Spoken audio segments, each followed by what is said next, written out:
The estate sale hummed with quiet greed, until Maria Reyes walked in holding a thick printed audit against her chest. Close the doors, Edward.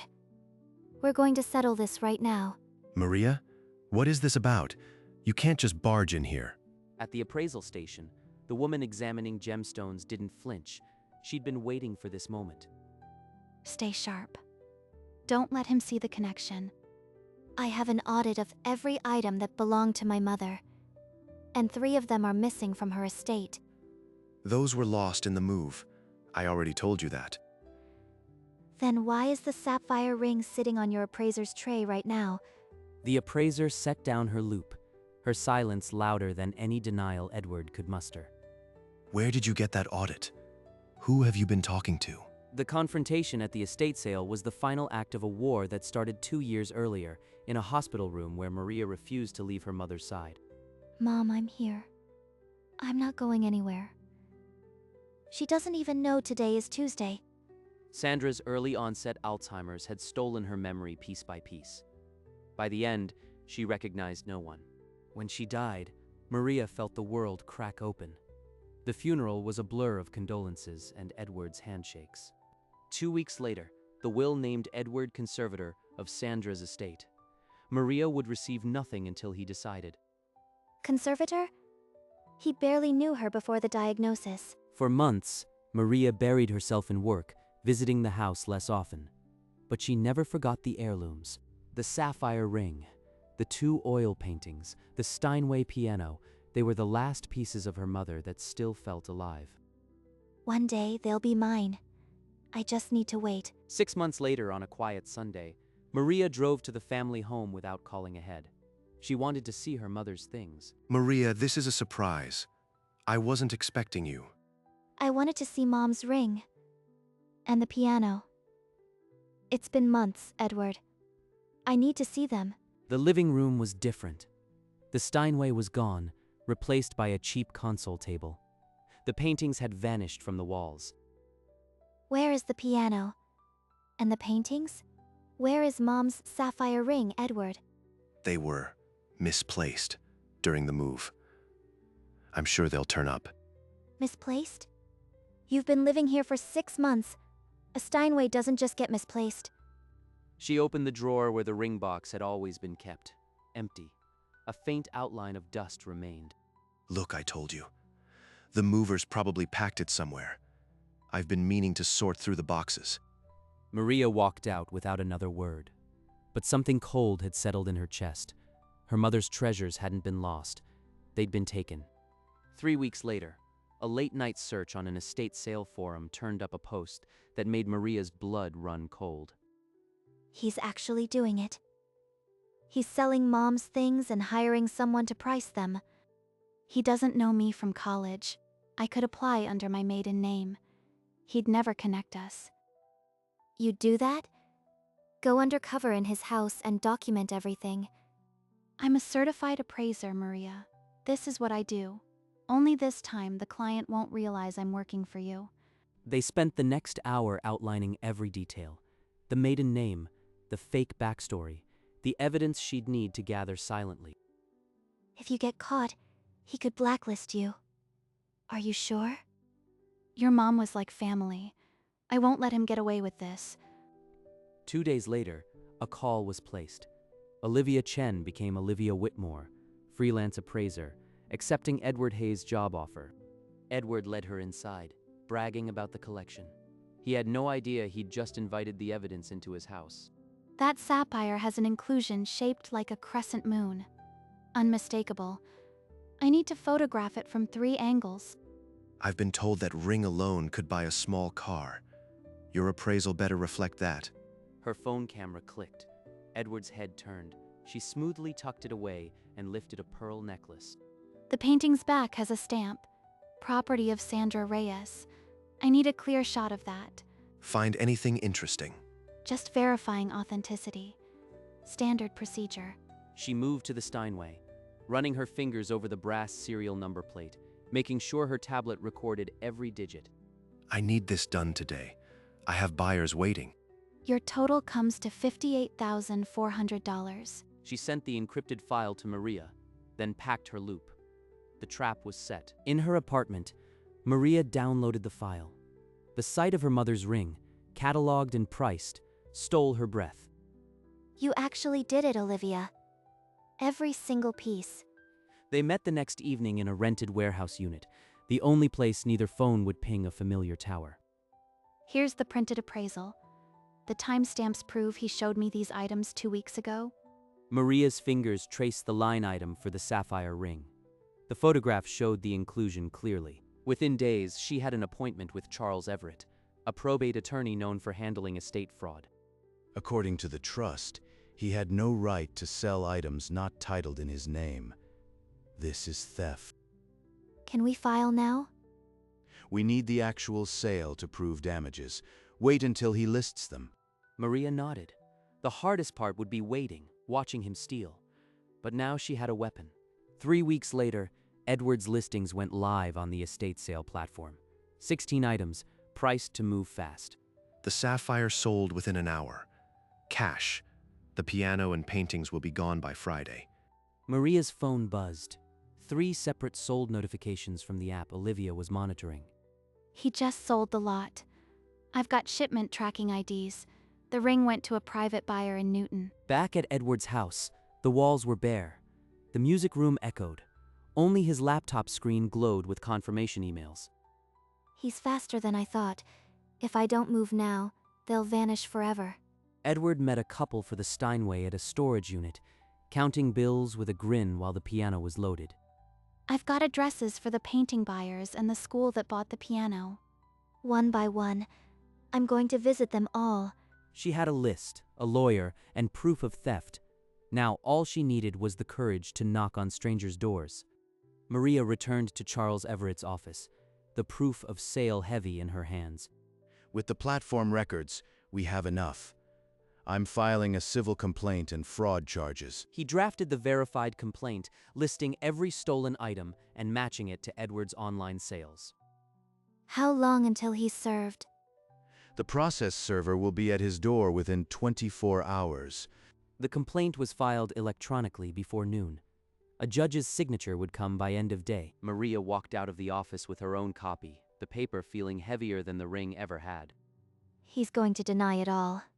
But this time, the proof will speak for itself. By evening, the process server received the assignment. A thick envelope marked urgent was ready. The trap was closing. Edward just didn't know the clock had started ticking. That night, Edward hosted his monthly poker game. Scotch glasses, cigar smoke, and the smugness of a man who thought he'd won. The doorbell cut through the laughter. Edward answered, drink still in hand, still chuckling from the last hand. The man on the porch didn't smile.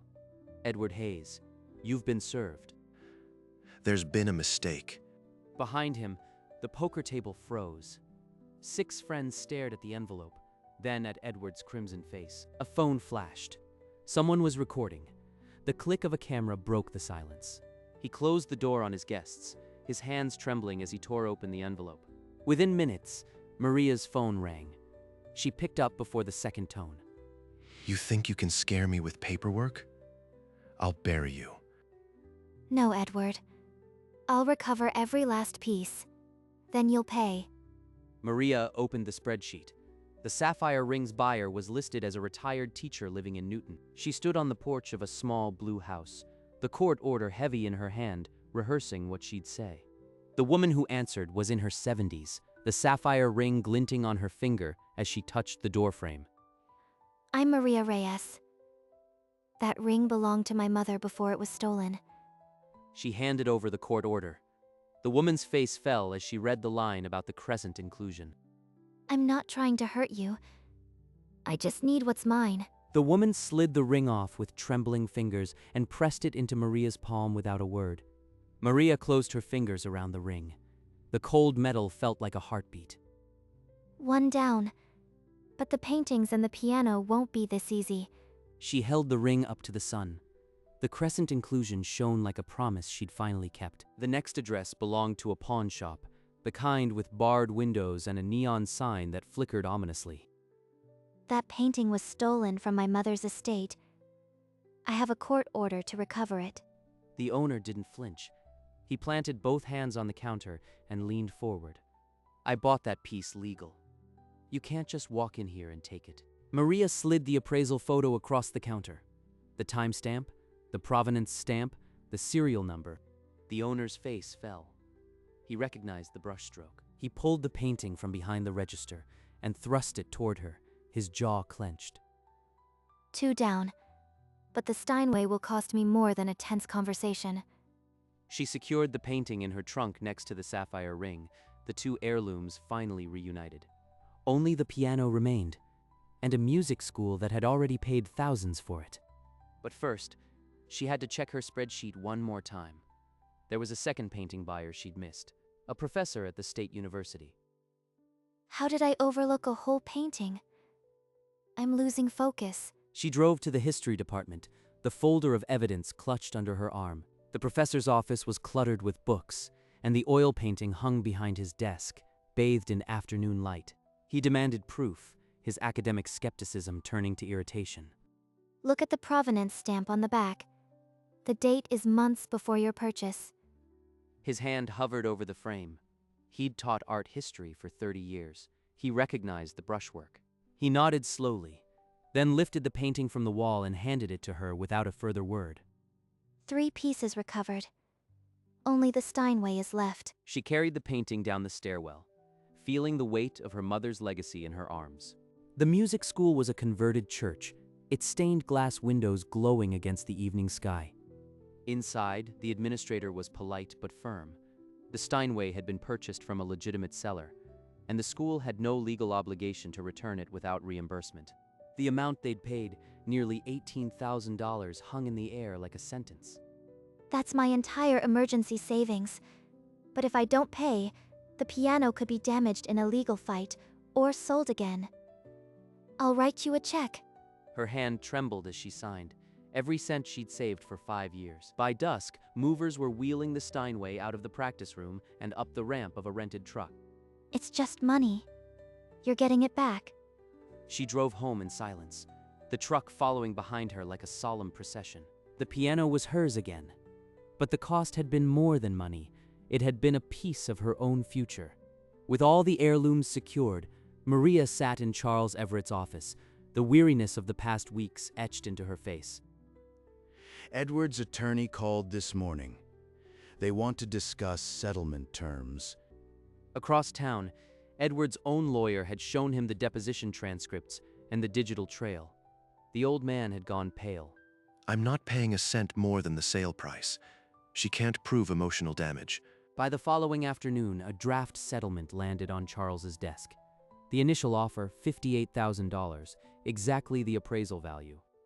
They're hoping you'll take this and go away, but we can push for damages. That covers what they sold. But it doesn't cover what I spent to recover them, or the months of grief. Charles drafted a counteroffer, the full sale price, plus $15,000 in emotional distress and recovery costs. It's a strong position. With the fraud charge looming, he'll likely accept, but consider what you want to do with the money. Maria looked at the figure, the number that would close the chapter. But she wasn't thinking of a new car or a vacation. She was thinking of the foundation. 3 days later, in a sterile mediation room, Edward Hayes sat across from Maria, his attorney at his side. This is extortion. You can't prove a cent of emotional damage. We have your deposition, the poker video, and the buyer testimonies. The fraud charge is a certainty. Edward's jaw tightened. The room was silent except for the scratch of a pen as his own lawyer recommended signing. He signed with a violent stroke, the nib tearing the paper. Then he shoved the document away as if it burned. I don't need your apology. I just need the check.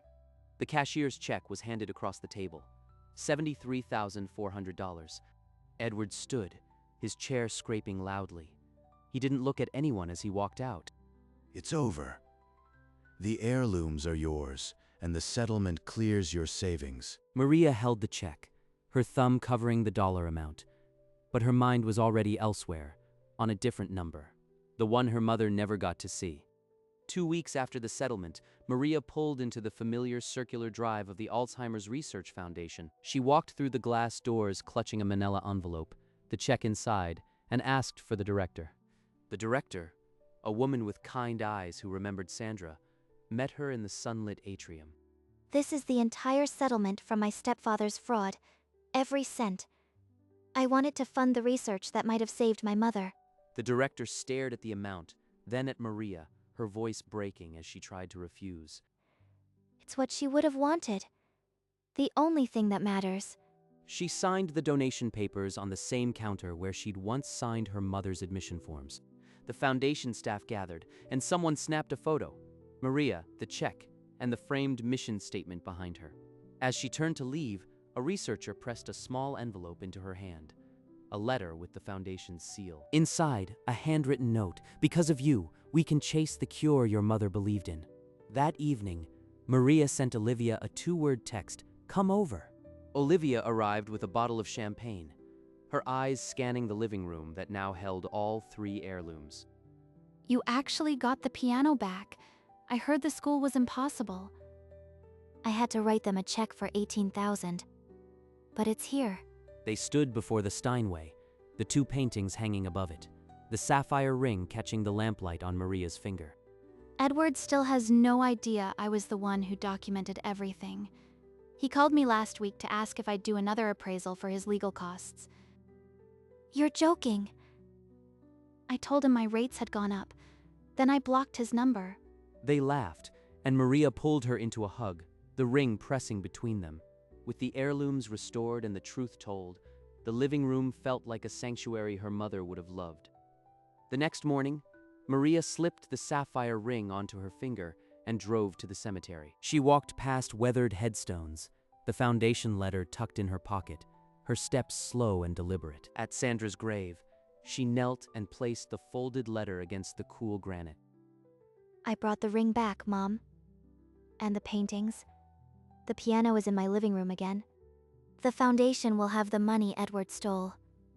They're pursuing a cure because of you. She pulled out her phone and pressed play.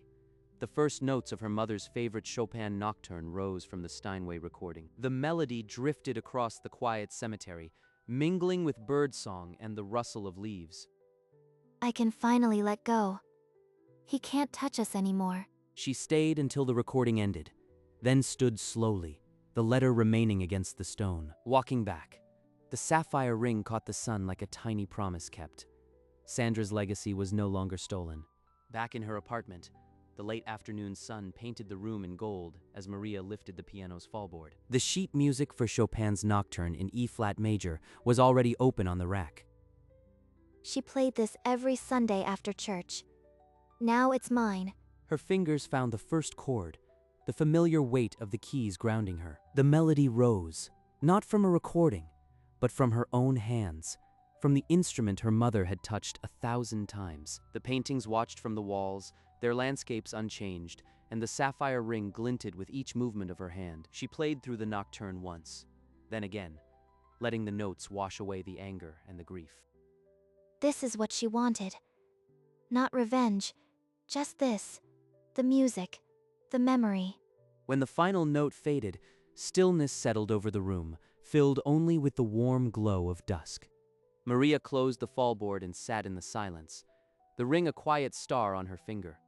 She was finally home. In the months that followed, the Alzheimer's Research Foundation put the donation to work. A plaque with Sandra's name was added to the donor wall, among others who had fought the same battle. Framed in Maria's apartment, the director's letter read, "Your gift has launched a study that will reach hundreds. We are closer because of her." Maria read it often, sitting at the Steinway, the sapphire ring catching light as she turned the page. Elsewhere, Edward Hayes sat alone in a rented room. The poker invitations long stopped. No friends, no phone calls. But in her home, the heirlooms had found their place.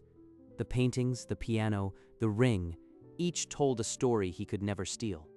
She touched the ring to her lips, then rested her hands on the keys. The foundation's letter hung on the wall beside the paintings, a quiet testament. Outside, the city hummed, but inside, the music would always play. And the sapphire's crescent caught the lamplight one last time. Late that night, Maria sat at the piano bench, a fresh sheet of paper before her. Mom, they're back. And they're home. She wrote of the fight, the foundation, and the silence she'd finally found in the music. The letter wasn't for anyone living. It was for the bench, to rest beside the sheet music her mother had loved. She lifted the lid and tucked it inside, next to a yellowed concert program from decades ago. Her fingers brushed the edge of the program, then she closed the bench softly. There. Now she'll always know. She stood and walked to the lamp, pausing to glance at the paintings, now bathed in streetlight.